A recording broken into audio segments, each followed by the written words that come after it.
sa bawat isa sa atin. No? So may konti siguro akong nais ipasalamat, i-share doon po sa gawain ng Messiah Baptist Church by sa Caloocan, ay bahagi po kayo doon at kasama po kayo kung anong ginagawa ng Diyos. Salamat sa pagiging sa inyong mga panalangin, sa inyong financial support doon po sa gawain doon. At dahil po isa ako sa misyonaryo doon po sa lugar na yon, ay maybe God willing early next year ay magkakaroon po kami ng gusali na malilipatan. Kasi po mayroong ipinagkaloob ang Diyos ng lote, sapat lang pong masasabi natin, masisilungan namin para sa ganoon ay expired na or finished contract na po yung lease contract namin sa September 14. Non-renewable na po yon. So no choice kundi manalangin, humingi ng tulong sa Diyos at tinugon naman ng Diyos. At sa mabang panahon ay pinagkalooban po kami ng lugar na kaso hindi na kami Caloocan City. Hindi na kami Messiah Baptist Church Caloocan. Messiah Baptist Church Quezon City na kami. By sa Quezon City. Malapit lang po sa Quirino Highway, papuntang Novaliches. Kung natatandaan nyo kanyo, papuntang Novaliches. Quirino Highway, dyan po kami inilagay ng Panginoon. So salamat po Las Piñas Baptist Brethren. Thank you sa inyo sa inyong pananalangin at maging katuwang sa gawain ng Ebanghelyo. Please open your Bible, 1 Corinthians chapter 15. 1 Corinthians chapter 15, verse 1 to 4. Shall we all stand please? Tayo po tumayo lahat. 1 Corinthians 15, 1 to 4. Unang Korinto 15, 1 hanggang 4. Babasahin ko po at pwede rin po kayong magtuon sa inyong mga Biblia. 1 Corinthians 15, 1 to 4. Moreover, brethren, I declare unto you the gospel which I preach unto you, which also ye have received, and wherein ye stand, by which also ye are saved, if ye keep in memory what I preach unto you, unless ye have believed in vain. Verse 3, for I delivered unto you, first of all, that which I also received, how that Christ died for our sins according to the Scriptures, and that He was buried, and that He rose again the third day, according to the Scripture. Tayo po'y manalangin. Lord, salamat po sa iyong pagmamahal. Salamat po na isinugo mo ang iyong bugtong na anak upang kami ay katagpuin, abutin, iligtas sa kapahamakan, dulot ng aming mga kasalanan. Salamat, Panginoon, 2,000 taon na ang nakakaraan, tinugon mo ang pangangailangan ng sangkatauhan.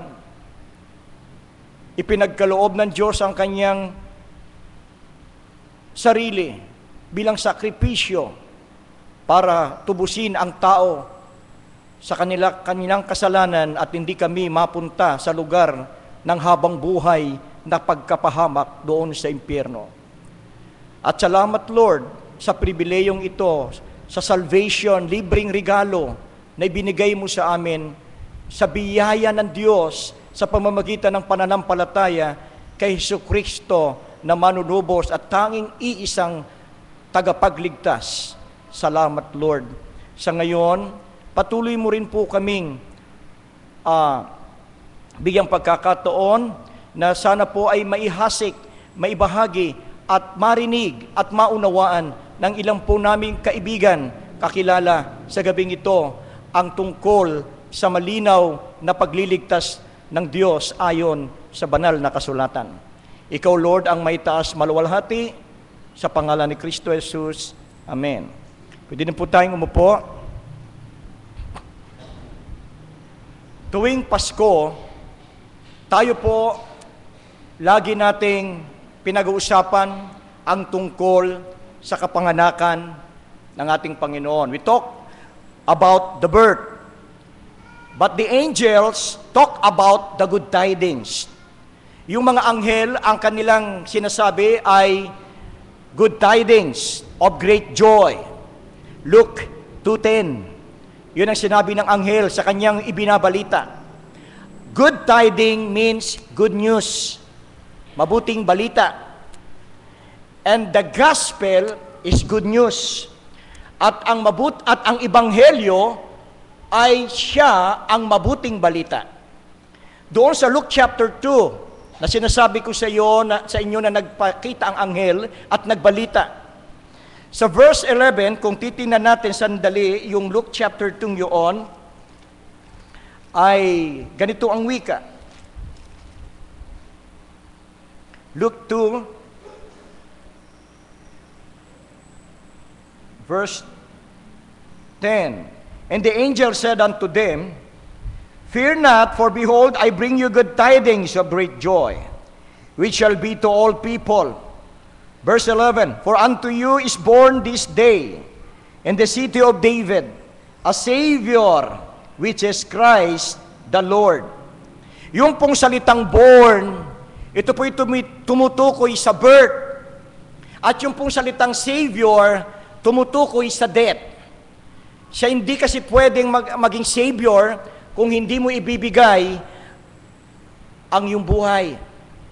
So dito po'y tumutukoy sa death, birth, and the death of our Lord Jesus. He was born to die for our sins.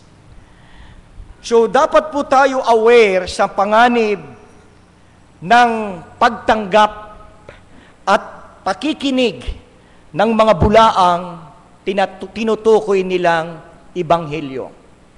Marami po ngayon nagsasabi na mayroon din silang ebanghelyo at mayroon din pong mga nangangaral na sila din daw ay nangangaral ng ebanghelyo. Pero ayong sa sulat ni Pablo sa aklat ng Galacia ay mapanganib pala yun. Dapat hindi tayo basta naniniwala, tumatanggap, nakikinig. Siguraduhin natin na ang ating naririnig ay ang tinuturo ng Bibliang ebanghelyo at ebanghelyo talaga ng ating Panginoong Kristo. Maraming nangangaral, pero hindi naman yun ang tunay na ebanghelyo. Ang sabi ng Galatians chapter 1, verse 6 to 9, Kay dali nyo anyang lumipat mula doon sa pinangaral kong ebanghelyo patungo sa ibang ebanghelyo. Kung tutuusin, hindi naman another ebanghelyo yon dahil wala namang ibang ebanghelyo, isa lang naman talagang ebanghelyo. Pero ang sabi niya, kay dali niyong hilahin doon sa mga Judaizers na bumaba upang kumbinsihin kayo at guluhin kayo, baliktarin, i-pervert yung tunay na mensahe ng ebanghelyo ni Kristo. At ang sabi po ni Pablo doon, kung sakaling kami man o anghel man o sino mang tao na nangangaral ng iba sa aming pinapangaral, itakwil, wag nyo silang tanggapin, wag nyo silang pakinggan. Sa makatuwid, napaka-importante pala ng pinag-aaralan natin. Napaka-importante pala ng nililiwanag natin. Sapagkat si Pablo mismo, sabi niya, kahit anghel man sa langit, o kung kami man ay lumapit sa inyo, huwag nyo kaming tanggapin kung merong kaming ibang ebanghelyo, hindi katulad ng ipinangaral namin sa inyo. Sa makatuwid ay napaka-importante pala na maging masyasat tayo, maingat tayo sa pakikinig at pagtanggap ng tunay na ebanghelyo at dapat alam natin yung maling ebanghelyo. Ngayon, yung pong ebanghelyo o yung gospel ay inuhula na po yan. May prophecy of the gospel. Maging po ang prophecy ng kapanganakan sa Isaiah 9:6 ay inuhula ng propeta Isaiah na mayroon daw pong ipapanganak ng isang virgin. At ito ay Mighty, Counselor, Wonderful, sabi doon, at siya ang tagapagligtas. Okay? Ang sabi po doon, for unto us a child is born, unto us a son is given, and government shall be upon his shoulder, and his name shall be called Wonderful, Counselor, the Mighty God, the Everlasting Father, the Prince of Peace. At yung kapanganakan niya, yung hulang yan, ay tinugon sa Matthew 1 verse 22, Christmas time, finulfilled yan. At sabi ng anghel, huwag kang matakot, magulat, Joseph. At ang sabi ng anghel, si Maria ay manganganak ng isang lalaki at tatawagin ang kanyang pangalan, Jesus, sapagkat ililigtas niya ang kanyang bayan sa kanilang kasalanan. So tinupad yung hula ng ni Isaiah at maging ang prophecy ng death sa Genesis 3:15 ay inuhula din. Na-misinterpret lang niya ng ibang drawing, ng ibang larawan. Naging ahas, inaapakan ng babae. Pero po, ang tinutukoy po dyan ay ang kamatayan ng Panginoong Jesucristo, kanyang itinalo, kanyang iginapi, ang kapangyarihan ng kapangkaaway, at siya'y nagkaroong victory laban sa sumpa ng kasalanan. At dahil sa kanyang pagkabuhay na maguli, ay tayo ay nagkaroon ng tagumpay. Mayroon tayong victory through our Lord Jesus Christ, because He did not remain in His death, but after 3 days rose again from the dead. Sa Matthew 20 verse 18 to 19, binanggit din po yan. Ng Panginoon ay pahihirapan ng mga high priest, hahagupitin, at siya'y mamamatay, at pangatlong araw ay muling nabubuhay. Tinupad din yan ng Panginoon. So ang gospel ay may prophecy at fulfilled ng ating Panginoon sa kanyang katauhan. Before the foundation of the world, yung pag-asa na ang tao'y magkaroon ng buhay na walang hanggan ay pinangako na ng ating Diyos bago itatag ang sanlibutan. Meron ng inahanda ang Diyos ng eternal life through, at ang life na yan ay matatagpuan sa Son, at ang kinaroroonan ng Son ay kinaroroonan ng buhay. At kung ngayong gabi ay wala pa tayong Son sa ating mga puso at hindi pa natin kinikilala si Son, sa makatuwid wala kang life, dahil hindi sa church membership ang life, hindi sa baptism ang life, hindi sa good work ang life. Ang sabi ng 1 John 5:13, He that hath the Son hath life, he that hath not the Son hath not life. Kailangan si Son, si Jesus Christ, ay ating papasukin sa ating puso, sampalatayanan bilang tagapagligtas, at magkakaroon ka ng life na yan. At ito ay tinugon ng ating Panginoon.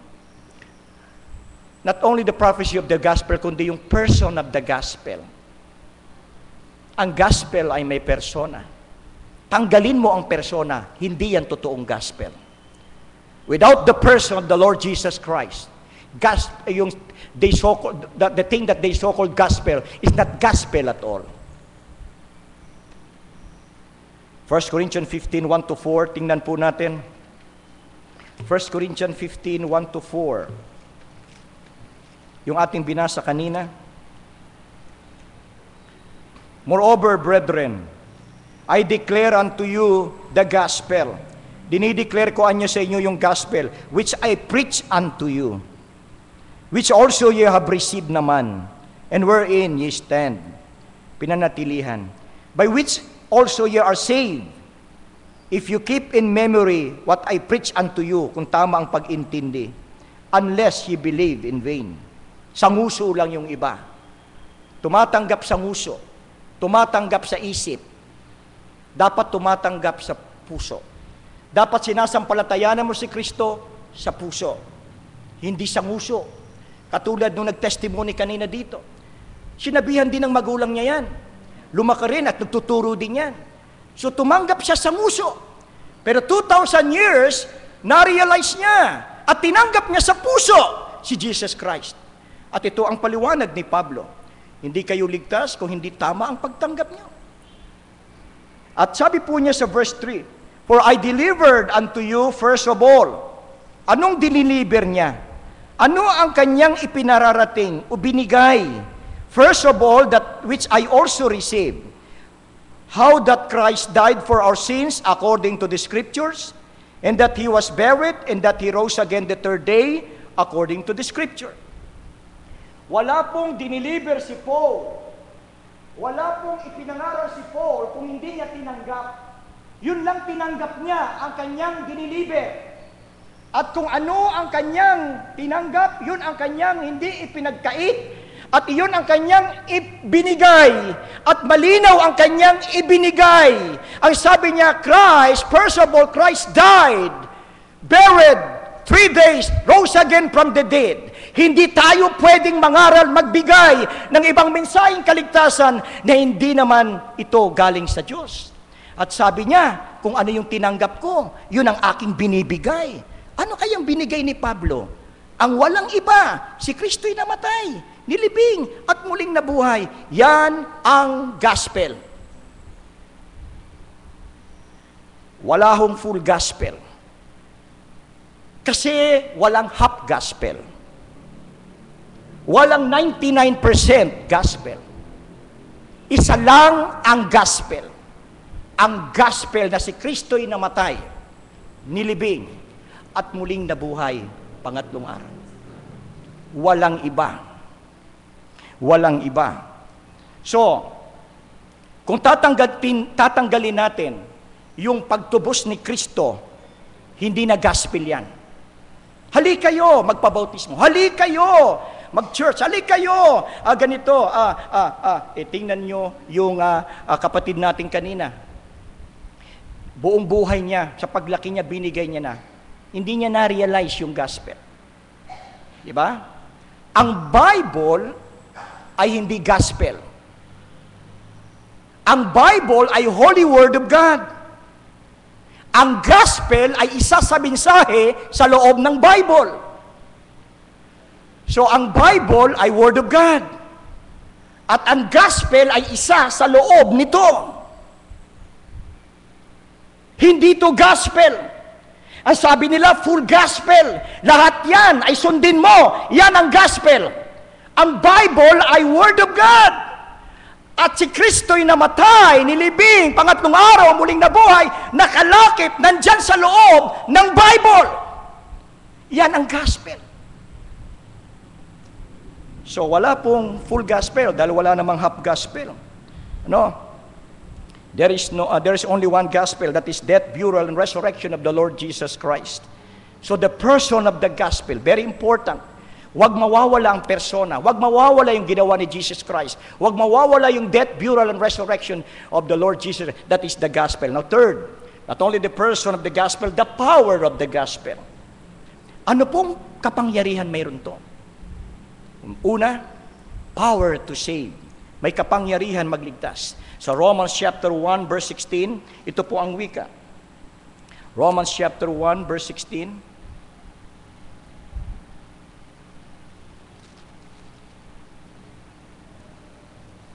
For I am not ashamed of the gospel of Christ.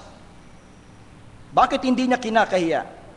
For it is the power of God unto salvation, to everyone that believeth, to the Jew first, and also to the Greek. Kahit anong lahi, kayang iligtas ng Diyos, basta manampalataya kay Hesus Kristo na tagapagligtas. Yan ang sabi. Kahit anong sama ng tao, kahit sinong kriminal, kahit siyang pinakamasama, pag siya'y nanampalataya, siya po ay ililigtas. Nanampalataya na si Kristo na matay, nilibing at muling nabuhay, siya po ay ililigtas ng Diyos. Bakit? Mas malakas, makapangyarihan ng Diyos na kahit sino ay pwede niyang iligtas. At ang sabi po dito, hindi daw niya kinakahiya. Bakit naman? Kasi may taglay na power. Anong power? Power na magligtas ng kaluluwa. So ang nakakahiya, yung ibang mensahe ng salvation na narinig sa TV at television. Yun ang nakakahiya. Pero yung mensahe na si Kristo'y namatay, nilibing, at muling nabuhay, na may kapangyarihan ng Diyos para gamitin ito para iligtas ang tao, hindi yan kinakahiya dahil yan ang tanging kapangyarihan ng Diyos upang iligtas ang sino man, ako, kayo, at ang sino mang tao sa sanlibutan. At ito ngayon, sa gabing ito, ay aming hindi po tinatago, hindi namin ikinakahiya. Ito ang dahilan kung bakit kami nag-aanyaya, sapagkat hindi dapat ikahiya, dapat iparinig na si Kristo'y namatay, nilibing at muling nabuhay. Bakit, Pastor Jojo? Sapagkat ito ay may taglay na kapangyarihan upang iligtas yung mga wala pang pag-asa, upang sila'y makatiyak na kapag namatay, sa langit patutungo. Ito ang dahilan kung bakit every third Sunday of the month. Ito ang dahilan kung bakit ang mga miyembro ay nagfo-focus sa mag-anyaya. Hindi nila kinakahiya, sapagkat ito may power to save people. Sa Romans chapter 5 verse 9 to 10, binanggit po doon ang kamatayan ni Kristo at ang dugo ni Kristo ang siyang sagot sa requirements na sinisingil ng Diyos sa tao. Ganito po ang sabi ng Diyos sa Bible. For the wages of sin is death. Sino ang may sin? Ako, tayo lahat ay may sin. Lahat ng tao ay may sin. At dahil sa kasalanan na yan, tayo lahat ay mahihiwalay o hiwalay sa Diyos. Pag sinabing death, separation. Paghihiwalay. Okay, buhay ka pisikal, pero spiritually hiwalay ka. Yun ang ibig sabihin ng kabayaran ng kasalanan natin ay ang paghiwalay sa Diyos, which is ibig sabihin, mahuhulog ka sa impyerno. Yan ang isang hinihiling ng Diyos. Mayroong kamatayan, kabayaran ng kasalanan. Pangalawa, sabi niya, without shedding of blood, there is no kapatawaran. Hebrews 9:22, kung walang pagkabuhos ng dugo, wala pong mapapatawad. Kaya kahit anong pukpok ko dyan sa likod, kahit anong pukpok ko at paduguin ko yan, hindi ako kailangan dahil ako ay isang makasalanan. Ang kailangan yung dugo ng walang kasalanan. At yung pong pagbuhos ng dugo para sa kapatawaran, at yung pong pagkamatayan para sa kabayaran, yun lahat ay sinagot ng ating Panginoong Jesucristo. Sa Romans chapter 5 verse 9 to 10, ang sabi doon, because of His death and because of His blood, tayo po ay ang tao ay pinanumbalik niya sa Diyos. Kung siya isasampalataya kay Kristo bilang tagapagligtas, siya po ay makasusumpong ng reconciliation sa Diyos at siya po ay maibabalik sa ugnayan niya na dating naputol dahil kay Eva, kay Adan, na ito ay kabayaran ng kasalanan na hiwalay. At dahil sa kay Kristo siya'y namagitan, dahil kay Kristo na siya ang tagapamagitan upang ang tao maibalik sa Diyos. Amen. Kung lalapit ka kay Kristo dahil sa kanyang dugo at kanyang pagkamatay, paglibing at pagkabuhay, sasampalataya ka sa kanya, muli kang makakabalik sa piling ng Diyos. At hinahanap ka ng Diyos. So nakita natin ang power ng Panginoon.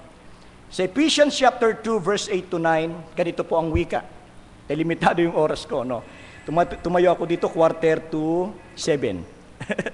So bibilisan natin, no? Ephesians 2:8-9, for by grace are you saved through faith, and that not of yourself, it is the gift of God, not of works, lest any man should boast.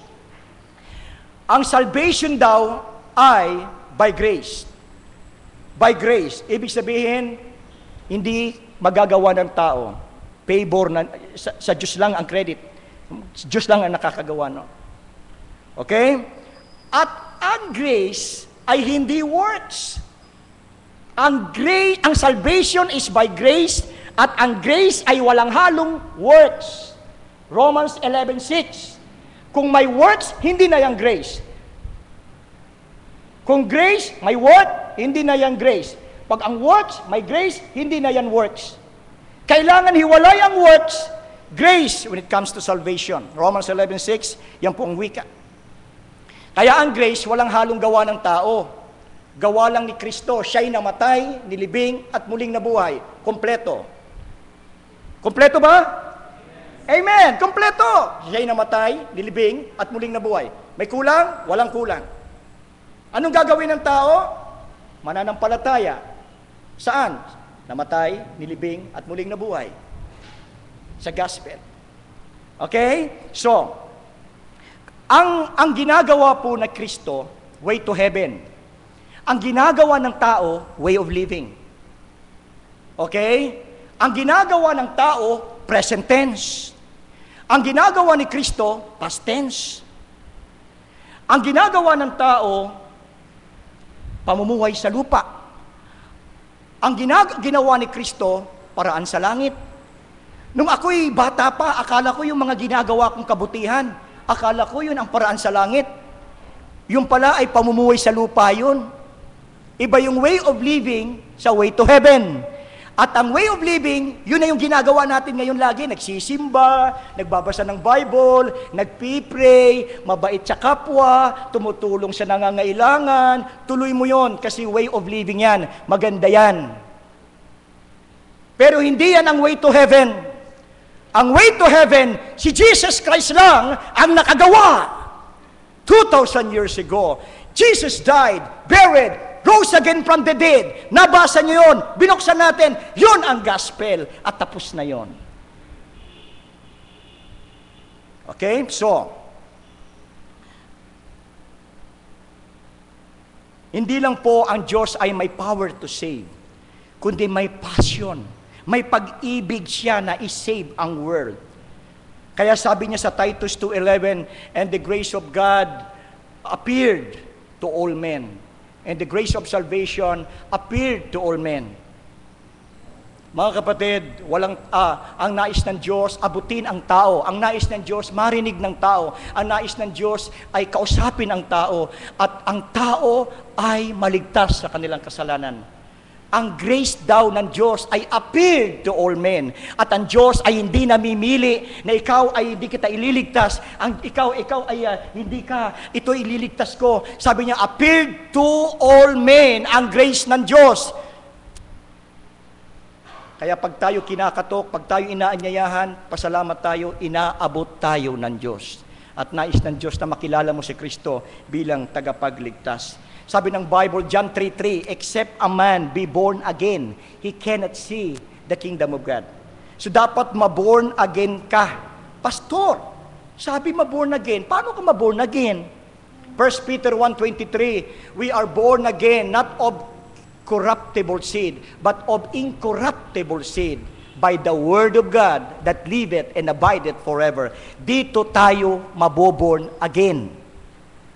Sa salita ng Diyos, binhi. Now, Pastor, ano yung word of God na tinutukoy ni Pedro?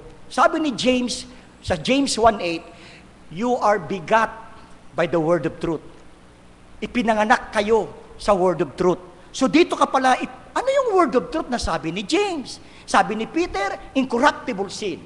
Word of God. Sabi ni James, begot by the word of truth. Ano yung word of truth? Ang sinasabi ni James sa 1:8. Well, ipapaliwanag naman ni Pablo kung ano yung word of truth. Please open your Bible, Ephesians 1:13. Ephesians 1:13. Ephesians 1 verse 13. Ito po ang wika. In whom ye also trusted, after that ye heard the word of truth. Ano yung word of truth? Natrinas nila. Yun yung gospel of your salvation. In whom also after that you believe, you were sealed with the Holy Spirit of promise. Ano yung word of truth? Yung gospel of salvation. Ano yung gospel of salvation? Yung word of truth. Ano yung word of truth? Gospel of salvation. Ano yung gospel of salvation? Word of truth.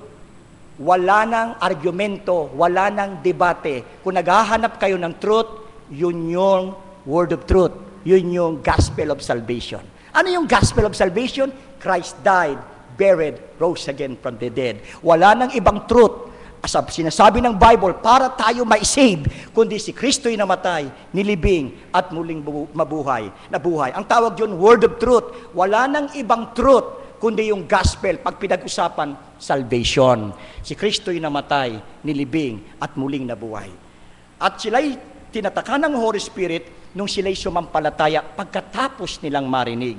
At ngayong gabi, kung naririnig mo ngayong gabi, huwag kang magbaliwala. Gawin mo yung sinabi ni Pablo, sila'y nag-trust, sila'y nag-believe na nampalataya doon sa narinig nila, si Kristo'y namatay, nilibing, at muling nabuhay.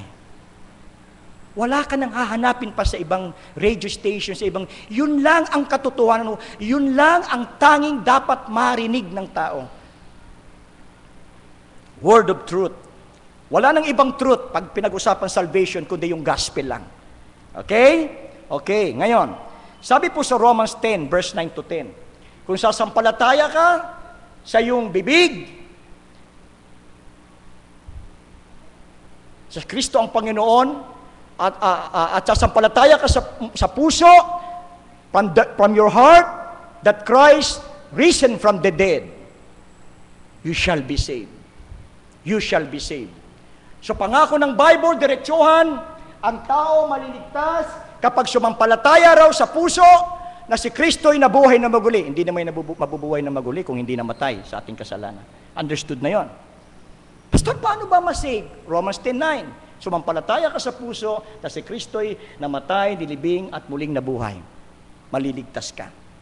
Hindi yan sinabi ng Baptist. Hindi yan sinabi ni Pastor Jojo. Yan ang pangako ng Diyos na siyang pinapangaral namin dito. Pero hindi kami ang may akda. Ang Diyos ang nagsabi niyan. Kasi ang sabi nila, Baptist lang naman nagsasabi noon. Para, kanya-kanya tayo. Kami ganito, kayo yun. Mga Baptist kayo, di dyan kayo. Tika muna, nakabasa ba kayong tinuturo? Baptist yun? Ang sabi ng Bible, kung ang sino mang tao ay sasampalataya sa puso na si Kristo ay namatay, nilibing, at muling nabuhay, maliligtas ka. Sigurado yan. Sigurado ba o hindi? Sigurado yan. Dahil nasa banal na kasulatan yan. Nasa Bible yan. Pastor, masisi ba ako? Oo. Yes. Ang bilis naman. Iyan ang sabi ng Bible. Kaya yung iba gusto mahirap, gagawin to, susundin to, papalubog dito, gawin. Hindi ako naniniwalang ang dali pumunta sa langit. Yun talaga. Si Kristo'y naghirap. Si Kristo'y nagsakripisyo. So ikaw hindi ka na mahihirapan. Ang gagawin mo lang, aaminin mo lang na ikaw'y makasalanan, na siyang kinamatayan ni Kristo yung kasalanan. At pagkatapos, sasabihin mo sa Kanya, Lord, hindi ko kayang iligtas ang sarili ko. Salamat, tinupos mo ang aking kasalanan at binubuksan ko ang aking puso. Sinasampalatayanan kita, Jesus, bilang tagapagligtas. Anong sabi ng Bible? Maliligtas ka. Ang bilis naman. Talagang ganun. Yun yung nangyari sa akin noong 1984. Yun yung nangyari dito sa mga ibang mananampalataya. Pinanghawakan lang namin to, totoong ligtas. Dahil sinabi ng Bible. Amen? Oo. Yun yun. Sinabi din kanina sa testimony. So may pinanghawakan siya. Not only power to save, but another power ng gospel, power to change. Nagbabago ito ng buhay ng tao. Regeneration, hindi reformation. Yung iba pinipilit magbago, tao ang nagbabago niyan. Kasi sabi may cancer daw. May cancer, kaya hindi na maninigarilyo. Pinipilit. Diba? Kasi butas na yung bituka, kaya hindi na iinom. New Year resolution. Hindi na ako iinom. Now, reformation yan, nire-reform ng tao. Bumabalik yan kapag ang Diyos ang nagbago, hindi na bumabalik. Talagang totally change yan. If any man be in Christ, he is a new creature. All things are passed away. Behold, all things are become new. So, power to change. Sa 1 Timothy chapter 1, verse 15 to 13, pinakilala ni Pablo ang kanyang sarili. Sabi ni Pablo, ako'y injurious. Ako'y blasphemer. Ano pa yung mga pagpapakilala niya doon? I am the chief sinner. Sabi niya, dinala kong bihag ang mga Kristiyano papunta doon sa kulungan. Pinipersecute ko. I'm the persecutor, injurious, blasphemer. Ako ang pangulong makasalanan. Sabi niya, napakasama ko. Pagdating sa verse 13, sabi niya, I did it because of unbelief. But by the mercies of God, inabot niya ako. Ngayon, si Pablo ay hindi na katulad ng Pablo na dati. Sabi nga, kung magte-testimony ako, ganun din ako dati. Hindi naman ako siguro katulad niya ni Pablo kasing sama, pero napakasama ko rin. Nagmamariwana ako. Hindi ako tumatob, yung mga barkada ko, taob na. Natitira ako kasi parang kulang, bitin ako kahit ang daming mariwana. Kaya lang may na ako sa beer. Kapag sinundot ko na yan, yan na. Umihilo na ako, At niyaya ko ng barkada ko doon sa sinihan, unbelieving days ko pa to. Para maglaklak ng 120 syrup. Siya, sanay na sanay siya. Ako sa takot ko, first time, binawasan ko sa CR ng sinihan. At saka ako uminom. And so forth, mga past life natin. Pero di ko naman kasi alam. Pero dahil sa habag ng Diyos, sa biyaya ng Diyos, inabot ako ng Panginoon. At di ko alam na tatawagin pa ako para mangaral ng Ebanghelyo. Di ba? Power to change. May pagbabago. May pagbabago. Hindi lang tayo nagpo-profess sa muso. Hindi contradict yung muso sa buhay. Dapat pareho. Kaya si Kristo na siyang namatay sa ating kasalanan upang tayo yung mga sumampalataya ay hindi na mabuhay sa sarili natin. 2 Corinthians 5:15. Because Christ died for us, we which are alive, sabi doon, should not live for ourselves, but for Him that died for us. Mga Kristiyano, dapat hindi na yung sarili natin na nasusunod. Yung kalooban na ng Diyos sa lahat ng aspeto ng buhay natin. Bakit? Sapagkat dahil sa gospel. Dahil sa gospel. Because Christ died, buried, rose again, sinave ka. Then, change ka. Nakakita ka ng gospel na hindi kayang baguhin, hindi ka totoong tumanggap. Ang totoong, seryosong sumampalataya kay Kristo, may effect ang gospel, nagbabago yan sa buhay niya. Amen? Baka baptist ka lang, pero hindi ka tunay na talagang tinamaan ng dynamite gospel. Dahil kung totoong gospel ang kinilala mo, may pagbabago yan. Oo. Okay? Then next, punishment without the gospel. Point number 4, hindi ako nananakot. Pero sabi ng Bible, kapag di mo silang palatayan ang gospel, paparusahan ka ng Diyos. Pastor, walang takutan. Di totoo. Mayroon pong punishment.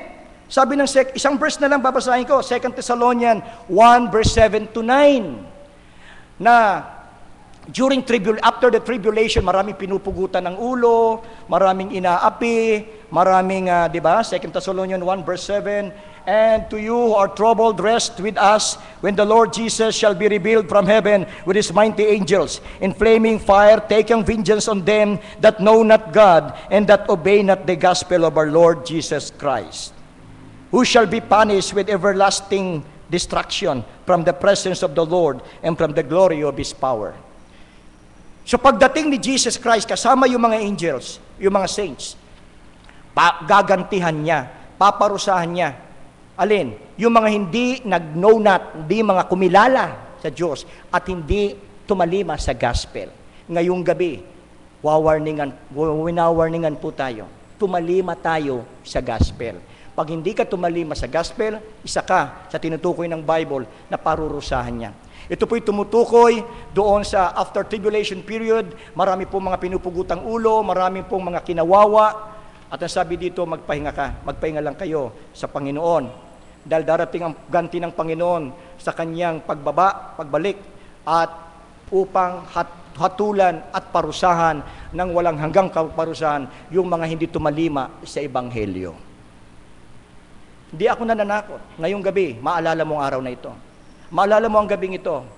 At napaka-importante ng gabing ito sa iyo. You miss 100% of your life kapag hindi mo si Kristo sinampalatayanan na siya'y namatay, nilibing at muling nabuhay. Huwag kang tumanggap sa kaalaman. Huwag kang tumanggap sa nguso. Alam kong umaayon ka na namatay siya. Alam kong umaayon ka sa isip na namatay, nilibing at muling nabuhay. Iyon ang ginagawa ng maraming tao. Ang kailangan mo ay sandalan, pagtiwalaan, depend, trust, rely, alin, na yun lang ginawa ni Kristo ang makapagliligtas sa iyo. That's what it means by believing on the Lord Jesus Christ as His Savior. Hindi ko na kailangan ipaalam sa inyo yon, sapagkat alam nyo, bata pa kayo, napapanood nyo na yan sa mga TV, pag sinakulo, si Kristo'y namatay, nilibing, Bible story. Alam nyo na yon. Ang kailangan nyo ngayon ay magdesisyon, buksan ang puso, sampalatayanan nyo si Kristo Jesus na siyang namatay, nilibing at muling nabuhay. Magtiwala ka sa binayad niya na walang ibang makapagdadala sa iyo sa langit, kundi yung finished work of Christ. So, punishment without the gospel. Lastly, yan lang muna. Preaching the gospel. Preaching the gospel. Mark 16:15. Go ye into all the world and preach the gospel to every creature. Kapag tayo, ang mga tao, inuutusan na lumaganap sa mundo, kailangan ang ilalaganap nila yung gospel. Huwag silang mamamalita, magmimisyon. Anong minimisyon nila? Ano ang mission nila? Anong dala nila? Sasabihin, mission, mga misyonaryo sa buong mundo. Ang tanging ipinapakalat ng Diyos ay yung gospel. Go ye into all the world and preach the gospel to every creature. Okay? So wala namang iba. Ngayon, dahil pinapakalat ng Diyos yan, sa 2 Corinthians 4:4, hinahadlangan ni Satan yon. Bakit hinahadlangan ni Satan? Kasi para hindi marinig yung glorious gospel. Ang gusto ni Satan ay marinig mo yung ibang turo ng kaligtasan na hindi totoo. Pero ayaw ni Satan na marinig mo ang tunay na ebanghelyo. Kasi pag narinig mo, maliliwanagan ka ng tunay na glorious gospel. Okay? Ngayon, kung walang gospel, Christ died, buried, rose again after 3 days, ang pagsamba natin ngayon ay walang kabuluhan. At ang pangangaral ko ngayon ay inutil, walang katuturan. Kung walang pagkabuhay ni Kristo. Yun lang ang tanging pag-asa. At yun ang naririnig ilang buwan na nakakaraan.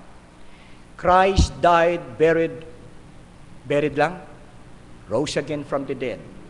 Dahil dito, excited tayo magkaroon ng ganitong gospel hour sapagkat may kabuluhan ang ating service. May kabuluhan ang ating pangangaral. Sapagkat si Kristo hindi na natiling patay, kundi after 3 days, rose again from the dead. At dahil siya'y nabuhay na maguli, ang sabi ng 1 Corinthians 15:58, mga Kristiyano, be steadfast, unmovable, always abounding in the work of the Lord. For as much as you know that your labor ay hindi po nauwi sa walang kabuluhan. Magtulong tayo sa gawain sa mga Kristiyano. Salamat sa kwento kanina ni Brother Willie na mayroong 42 volunteers na tumutulong sa gawain. I think kung di ako nagkakamali, Sunday School. Di maganda, di ba? Na tayo tulong-tulong, masigla sa gawain, nag-aanyaya. Bakit ka nag-aanyaya? Dapat hindi lang staff, dapat lahat. Hatak kayo ng hatak. Bakit? Kasi si Kristo'y namatay, nilibing, at muling nabuhay. At hindi siya natiling patay. Excited ang gawain ng Diyos. Amen? Excited, masaya, masigla. Kahit may problema ka, kahit may pagsubok ka, hindi mabubura. Ang katotohanan na si Kristo'y namatay, nilibing, at muling nabuhay. At ano ang dahilan para huminto tayo? See? So in other words, nakita po natin na dapat nating ipangaral yan. At ito ang naririnig natin ngayong gabi. Tayo po'y manalangin, mga kapatid. Panginoon, maraming salamat po sa iyong salita. Salamat po, O Lord, sa gospel. Christ died, buried, rose again from the dead. Lord, lahat ng bagay sa mundong ito ay baliwala. Ang aming faith, ang aming preaching, we still miserable people kung hindi sa gospel. Salamat po, Lord, sapagkat 2,000 years ago, ginampanan mo ang gawain ng pagtutubos na ito upang abutin ang tao, iligtas ang tao sa kanilang mga kasalanan. Sapagkat mayroon pong kapahamakan na naghihintay. Ang kabayaran ng kasalanan ay ang paghihiwalay sa Diyos doon sa dagat-dagatang apoy, doon sa impyerno. At Lord, salamat sapagkat mayroon kang ipinagkaloob na pag-asa. Sapagkat aanhin namin ang buong sanlibutan kung mapahamak naman ang aming mga kaluluwa. What shall a profit a man if he shall gain the whole world and lose his own soul? Anuman ang yaman, ang world makamta namin, ang world consists of katanyagan, kayamanan, at kalayawan, fun, fame, and fortune. But without Christ, everything is nothing. Napaka-importante na ma-realize ng tao ang pag-asang ito ay hawak ni Kristo. Nasa Kanya ang regalo na buhay na walang hanggan. For the wages of sin is death, but the gift of God is eternal life through Jesus Christ our Lord. At si Jesus Christ, kapag tinanggap ng tao, tinanggap na niya ang life. Ang life ay mapupunta sa isang tao kapag si Kristo ay kanyang tinanggap. Because si Kristo ang life. Siya ang eternal life. Nais mo ba ng life? Nais mo ba ng eternal life? Pagod ka na ba sa mundong ito? Hirap ka na ba sa mundong ito? Hindi ka tatagal sa mundong ito. Mundong kurap, mundong puno ng makasalanan, mundong puno ng kabulukan. Nais mo ba ng buhay na walang hanggan? Nais mo bang magkaroon ng libreng buhay na walang hanggan? Si Kristo ay may regalo na iaabot sa iyo. At ang regalong ito ay mapapasayo kapag sinampalatayanan mo, pinagtiwalaan mo si Jesus Christ na siyang namatay, nilibing at muling nabuhay. Walang religion na nakapagliligtas. No religion can save. Baptists cannot save. Only Jesus can save. Ba't di mo buksan ang iyong puso? Sawa ka na ba sa iyong buhay? Hinahanap mo ba ang narinig mo ngayon? Subukan mong sampalatayanan si Kristo bilang tagapagligtas. Kaibigan, marahil katulad ka ng isang lalaki kanina. Matagal ka na sa Baptist. Pero sabi niya, hindi sa kanya naging malinaw ang Ebanghelyo. Wala siyang pinanghahawakan. Marahil pwedeng maulit ngayong gabi. Sinabi mo lang na save ka, pero wala kang preba. Pero ngayong gabi ay malinaw na pinaliwanag ang Ebanghelyo. Tunay na Ebanghelyo ni Kristo. Si Kristo'y namatay, nilibing, pangatlong araw ay muling nabuhay. Pagtiwalaan mo ito sapagkat ito may taglay na iligtas ka. Kung hindi mo tiyak kung saan pupunta ang iyong kaluluwa, kaibigan, mahal ka ng Diyos. Nais Kanyang baguhin. Nais Kanyang iligtas. Pwede mong itaas ang iyong kamay kung hindi mo tiyak kung saan patutungo ang iyong kaluluwa. Anybody, meron po ba sa atin? Raise up your hand and I'll pray for you. Pastor, ipanalangin niyo po ako. Kailangan ko po ng panalangin. Gusto ko pong masave. Ito po ang aking kamay. Anybody, meron po ba sa atin? Meron po ba? Pwede mo itaas ang iyong kamay. God's looking at you. God wants you to be saved. Gusto ko niyang iligtas. Meron po ba? Meron po ba? Pastor, ito po ang aking kamay. Nais ko pong iligtas. Salamat po. Meron pa po ba? Meron pa po ba? Pastor, inaamin ko po. Alam ko ang kwentong yan. Si Jesus Christ namatay, nilibing at muling nabuhay. Pero kung tatanungin niyo ako, Pastor, ngayon ko lang nalaman na pwede akong ma-save dyan sa nalalaman kong yan. Akala ko kwento lang yun, Pastor. Nais ko pong tulungan niyo ako ma-save. Naunawaan ko na po. Naunawaan ko na po. Please help me, Pastor. Isama niya ako sa prayer. Ito po ang aking kamay. Nais ko pong makatiyak. Hindi pa ako 100% tiyak. Mayroon pa po ba? Salamat.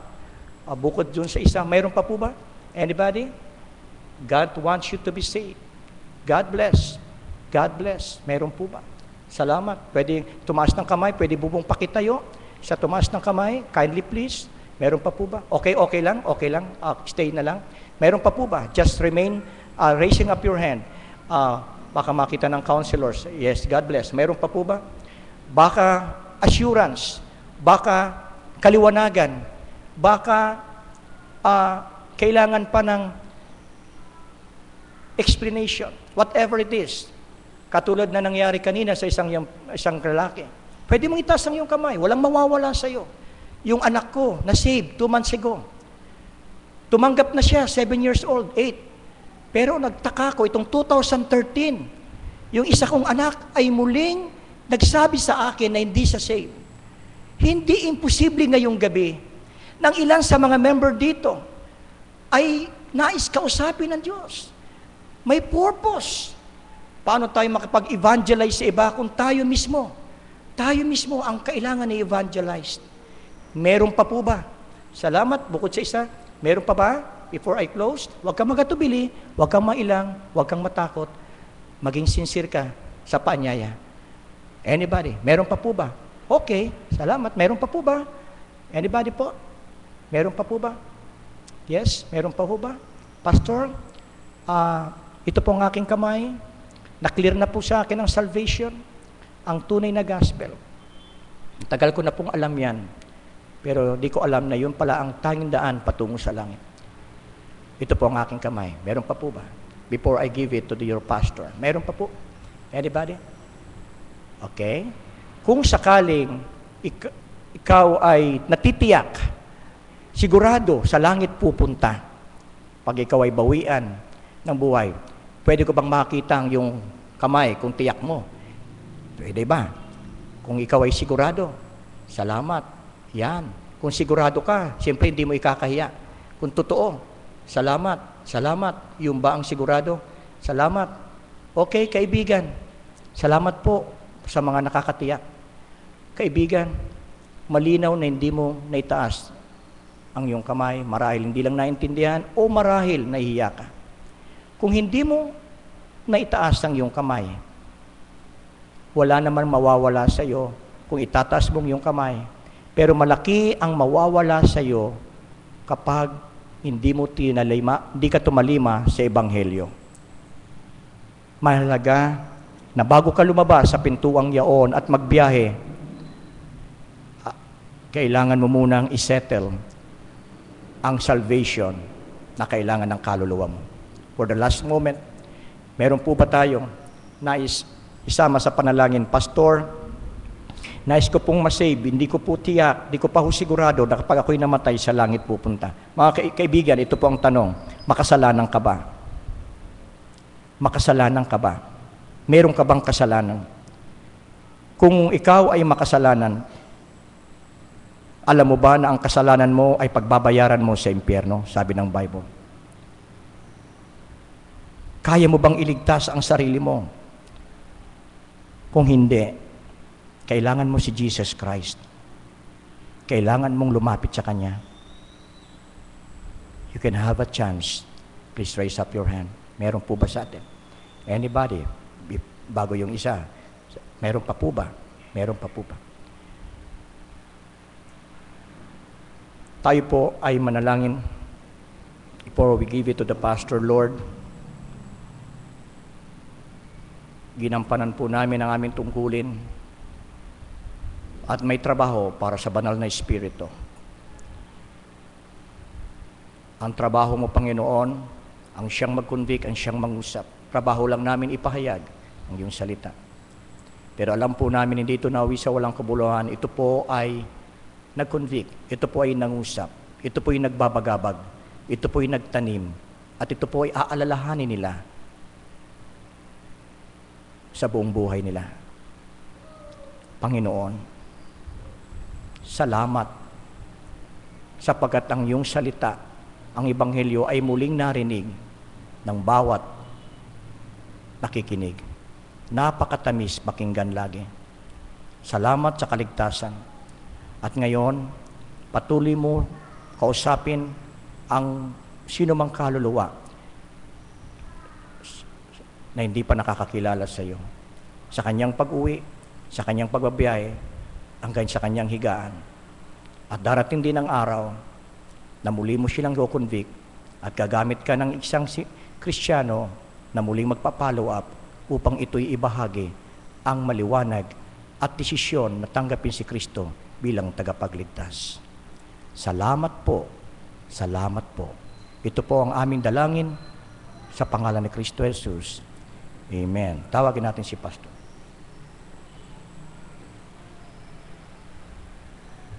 So tayo pong lahat